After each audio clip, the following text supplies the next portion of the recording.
CapCut apps দিয়ে কীভাবে ভিডিওতে ফোন পিএনজি অ্যাড করবেন। এর জন্য প্রথমে ক্যাপকাট অ্যাপসটা ওপেন করবেন। ক্যাপকাট অ্যাপসটা ওপেন করে এখানে নিউ প্রজেক্টে ক্লিক করবেন। নিউ প্রজেক্ট থেকে আমি একটা ব্যাকগ্রাউন্ড দিব, এর জন্য একটা পিকচার সিলেক্ট করলাম। এরপর আপনি যে ভিডিওটা এডিট করবেন ওই ভিডিওটা অ্যাড করবেন। ভিডিওটা অ্যাড করে এখান থেকে ভিডিওটার সাইজ সিলেক্ট করবেন।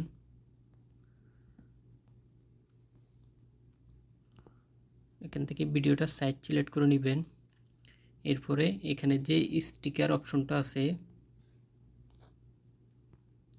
এই যে এই স্টিকার অপশনটাতে একটা ক্লিক করবেন। এরপর আবারও এই স্টিকারের অপশনে একটা ক্লিক করবেন। এখান থেকে অসংখ্য পিএনজি পাবেন। এর জন্য ডান দিক থেকে বাম দিকে একটু সিলেক্ট করবেন। এই যে এখানে যে ফোন পিএনজিটা আছে, এই যে ফোন পিএনজিটাতে ক্লিক করবেন। এখানে অসংখ্য ফোন পিএনজি পাবেন। এর জন্য আমি বলবো এই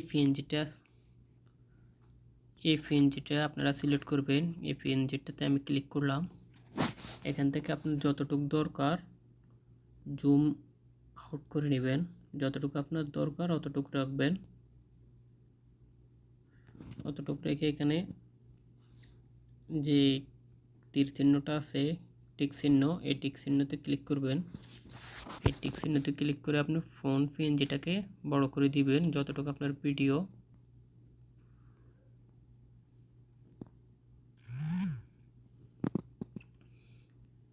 এরপরে এখান থেকে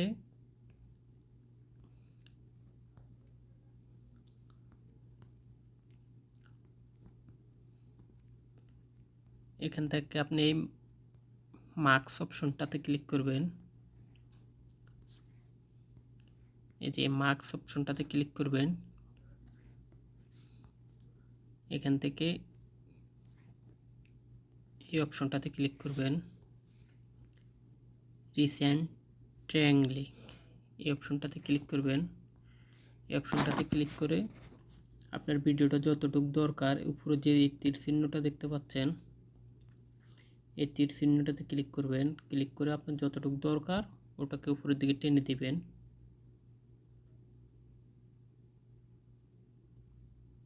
এবং একটু জুম আউট করে নেবেন।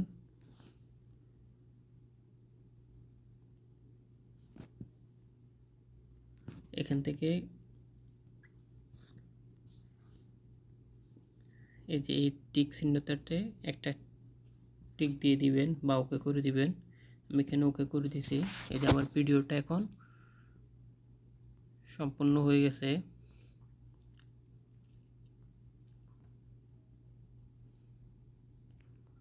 আমার ভিডিওটা এখন ফোন পিএনজির ভিতরে অ্যাড হয়ে গেছে।